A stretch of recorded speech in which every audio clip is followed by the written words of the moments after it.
Dans le cadre du Mardi Mallette, CEMA TV vous présente La Chronique juridique, une présentation du groupe Mallette, société de comptables professionnels agréés et de services juridiques. Si vous avez des belles ventes et pas une scène dans le compte de banque, c'est probablement que vous payez du long terme avec du court terme. L'agilité financière, c'est important en période de crise. Parlez-en à votre CPA.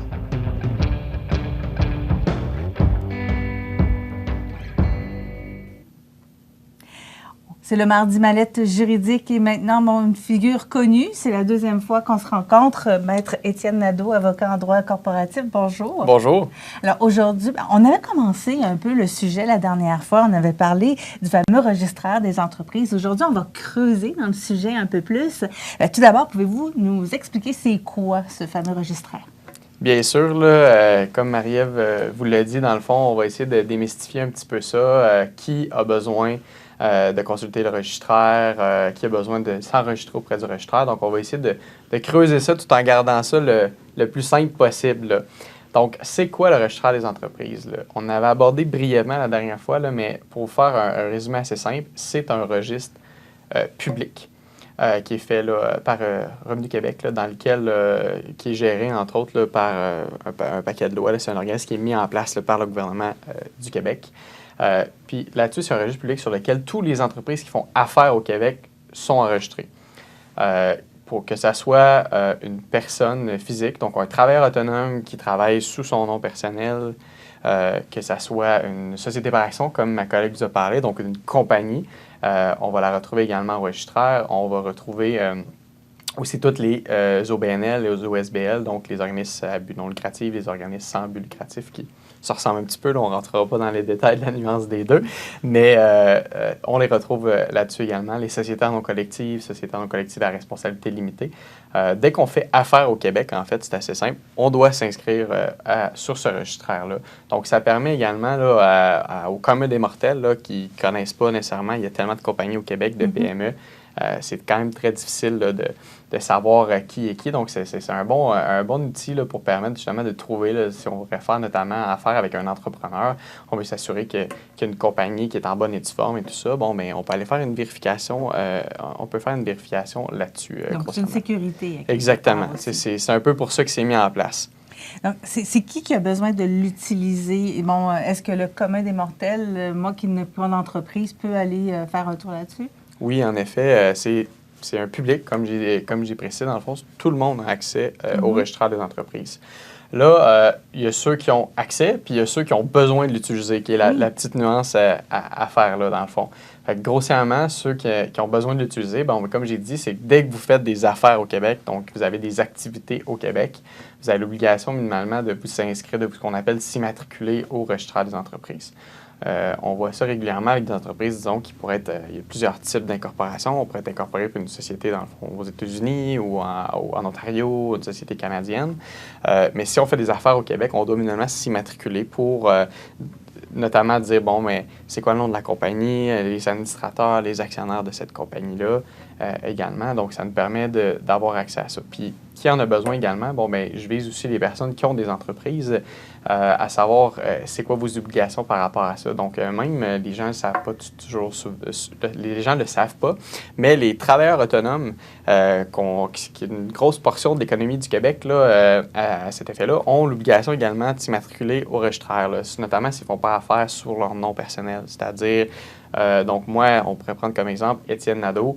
Je travaillerai en construction, puis je ferai affaire sur construction Nadeau, on va dire comme ça. Bon, ben je dois m'immatriculer au registraire pour dire, bon, ben je suis Étienne Nadeau, j'opère une entreprise à telle adresse sous ce nom d'emprunt-là qu'on appelle. On appelle ça un nom d'emprunt. Parce que c'est pas seulement votre nom. Exactement. C'est pas seulement mon nom, c'est un nom que j'utilise autre. Fait que ça permet à une personne qui voudrait savoir, bon, mais Construction Nadeau, c'est qui derrière ça? Est-ce que c'est une société incorporée ou quoi que ce soit? Puis ça l'aide aussi, là, c'est un registre qui est beaucoup utilisé par les juristes, là, notamment s'il y a des poursuites, mais on peut aller faire des vérifications, voir c'est qui les propriétaires de la compagnie, grossièrement. Fait d'un, ça peut être utilisé par ces personnes-là. Ça peut être également, il faut que ça soit également utilisé par la fameuse société par action, la compagnie là, qu'on parle régulièrement. Bon, mais ça, c'est pas nécessairement une immatriculation, une déclaration d'immatriculation qu'il faut faire. C'est également une incorporation qui doit se faire là-dessus. C'est tout un processus, dans le fond, qui est fait sur ce site-là pour validement incorporer qu'on appelle la compagnie en question. Ça vise aussi les sociétés en non collective, les sociétés en non collective à responsabilité limitée, les OBNL, comme j'ai dit, dans le fond, des obligations. Si vous faites affaire au Québec, prenez en considération que vous avez l'obligation minimalement de vous immatriculer là, au registre. Ou sinon, un autre bon truc, vous pouvez consulter votre avocat ou votre notaire pour vous, bien entendu, pour vous indiquer si c'est nécessaire, dans le fond, de vous immatriculer ou pas. Ça peut quand même être un bon guide là, à cet effet-là. Est-ce qu'on peut rentrer plus précisément dans les règles pour l'inscription? Bien sûr. Je pense que ce qui peut être important au niveau des règles, là, encore là, je vais encore prêcher pour ma paroisse, consulter son avocat ou son notaire pour savoir quelles règles doivent s'appliquer. Mais en fait, dans les règles générales, c'est ça, il faut savoir. Bon, je vais prendre comme exemple deux sociétés particulières parce que c'est les deux plus communes au Québec. Donc, le travailleur autonome, qu'on appelle une société de personnes. Cette personne, donc, comme j'ai dit, si elle fait affaire sous son nom à elle, elle doit s'assurer, si elle fait affaire sous son nom à elle, habituellement, l'immatriculation n'est pas nécessaire sous réserve de certains critères.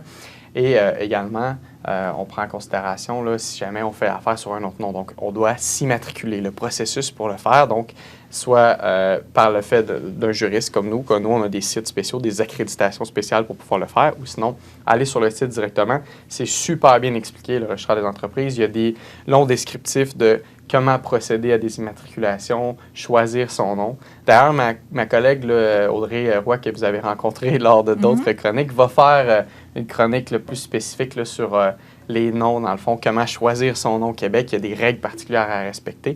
Donc ça va être expliqué également au registraire là, pour l'immatriculation. Au niveau de la fameuse société par action, là, c'est un petit peu plus complexe parce que ça nécessite en 2 étapes. C'est-à-dire qu'il y a une incorporation initiale dans laquelle on dépose des statuts. C'est quoi les statuts? C'est, dans le fond, là, ça va être un petit peu technique, là, mais je vais essayer de ne pas perdre personne là-dedans. Là. Concernant les statuts, c'est des catégories d'actions et tout ça qui sont mis en place, les restrictions. Grossièrement, quand on est actionnaire d'une société par action, qu'on est propriétaire de la compagnie, on détient certains types d'actions. Donc là, ça va être de définir les types d'actions qu'on a besoin. Est-ce qu'on veut du vote, de la participation, c'est-à-dire partager les bénéfices de la société? C'est un paquet d'éléments comme ça qu'on doit prendre en considération là, au moment de faire ces démarches-là. Fait que c'est pour ça que souvent, c'est quelque chose pour lequel les avocats, les notaires accompagnent régulièrement les clients parce qu'il y a une grosse étape de savoir, bon, on est combien d'actionnaires? Est-ce qu'on a besoin de plusieurs catégories? Une seule catégorie? Est-ce qu'on est seul? On est plusieurs? Donc, il y a cette étape-là qui est à faire, souvent une analyse avant. On dépose ces fameux statuts-là. Et ensuite, il y a l'étape de ce qu'on appelle une déclaration initiale. Là, je vais rentrer, dans le fond, je vais faire un lien entre 2 éléments du registre des entreprises. La déclaration initiale, qui va contenir toutes les informations de la société qui sont divulguées au registre des entreprises. Donc, je vais en profiter aussi pour vous dire quelle information vous pouvez trouver sur ce site-là. Oui, parce qu'il n'y a pas seulement qui est véritablement propriétaire, là, parce que non, ça, on en a parlé, mais exact. Il y a qui est véritablement propriétaire, l'adresse et des choses comme ça, mais exact. il y a plus que ça. C'est ça, il y a plus que ça. Là. Grossièrement, ça va être... on commence par le nom légal, on va dire, de la société. Donc, c'est une société par action. Il y a plusieurs sociétés au Québec qui sont appelées ça des désignations numériques. Donc, vous avez sûrement déjà vu ça quelque part sur une facture ou quoi que ce soit. 91 70 Québec Inc. Là, c'est pas, ils n'ont pas choisi ça eux-mêmes. C'est attribué automatiquement quand on décide au niveau du nom, là, quand on décide à cet effet-là. Donc, c'est attribué. Sauf que la plupart des gens, au niveau marketing, c'est pas très vendeur acheter des souliers auprès de 92 Québec Inc. Donc, ce qu'on fait, c'est qu'on a des noms d'emprunt. Donc, des noms sous lesquels on fait affaire. Donc, c'est le nom légal, mais ça pourrait s'appeler, on va dire, les souliers Nadeau.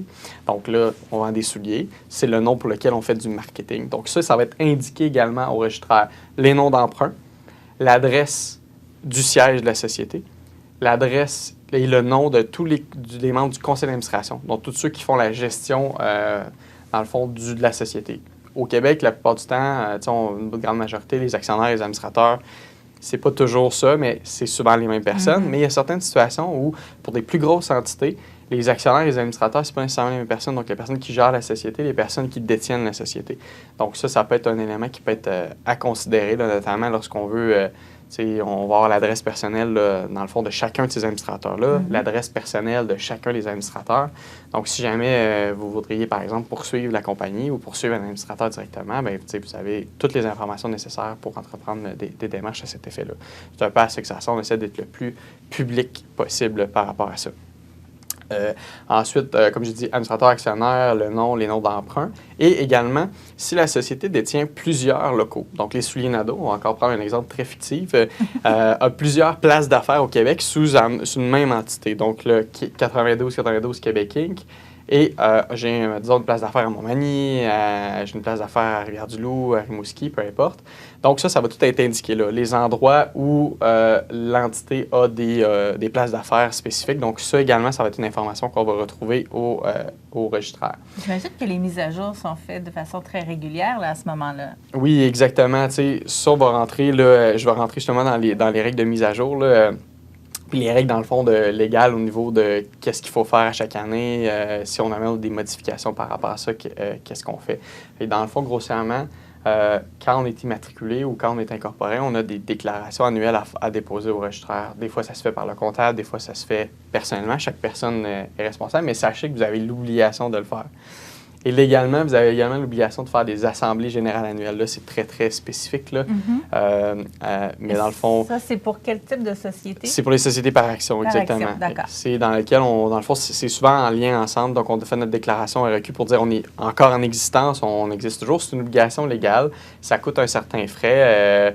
Si je ne me trompe pas, là, pour des immatriculations régulières, ce n'est pas très cher. Là. Donc, si vous êtes un travailleur autonome puis vous avez juste à renouveler votre avis, c'est quand même peu coûteux. Quand c'est une société, c'est un petit peu plus cher aussi. On adapte les coûts avec la difficulté, dans le fond, si on pourrait dire, de la gestion. Donc, à chaque année, vous avez cette déclaration-là à faire. Vous avez également l'obligation là, de déclarer là, dans les 15 jours, de dénoncer, dans le fond, registraire dans les 15 jours toute modification qui a eu lieu pendant l'année également. Donc, si jamais Étienne Nadeau, propriétaire de telle compagnie, je déménage. Bon, bien, tu sais, on le sait, on a tout envoyé nos preuves de déménagement. Il faut envoyer à la banque, à Revenu Québec, l'Agence de revenus. C'est long, c'est compliqué. C'est pas fini. C'est pas fini, exact. C'est pas fini. Vous devez également faire ce qu'on appelle une déclaration de mise à jour courante, qui est un autre type de déclaration qui coûte rien, mais qu'on doit faire dans les 15 jours de toute modification. Sans quoi, les 15 jours, tu sais, entre vous et moi, c'est pas toujours respecté, mais il peut y avoir des pénalités, fait qu'on préfère le dire aux clients là, quand même à cet effet-là. Donc, tout changement, là, donc que ce soit un changement au niveau de l'adresse des administrateurs, si les administrateurs changent, les actionnaires changent, on choisit un autre nom finalement, puisque ça ne marche plus, les Souliers Nadeau, on choisit une autre entité. Vous avez un actionnaire qui prend plus de place, qui décide d'avoir son nom avec vous. Exactement, parce que justement, dans les informations, on a l'information également si un actionnaire qui détient plus de 50% des actions, donc plus de la moitié de la compagnie, c'est divulgué. Donc ça, c'est un autre élément là, dans lequel il faut prendre en considération là, au niveau des divulgations. C'est sûr que pour le commun des mortels, disons-le comme ça, c'est moins pertinent de le savoir.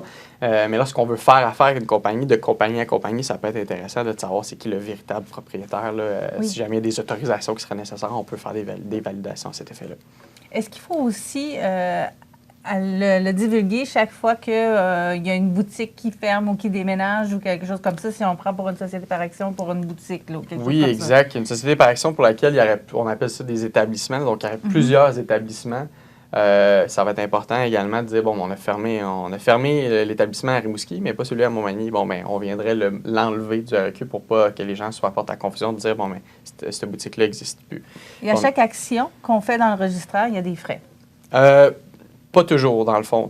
Pour les frais annuels, il y a des frais. Dans le fond, pour les déclarations annuelles, il y a des frais. Pour les déclarations de mise à jour, il n'y a pas de frais, dans le fond. À l'exception de si vous le faites faire par un avocat ou un notaire, oui, etc. mais là, on est sûr que c'est bien fait. C'est ça, exactement. Je ne l'aurais pas dit mieux moi-même, honnêtement, mais oui, en effet, c'est sûr que ça va être bien fait. Ou sinon, vous pouvez le faire vous-même. Il n'y a habituellement pas de frais. Il y a certaines exceptions. Là, si on veut changer de nom, par exemple, c'est plus compliqué. C'est une autre technique. Là.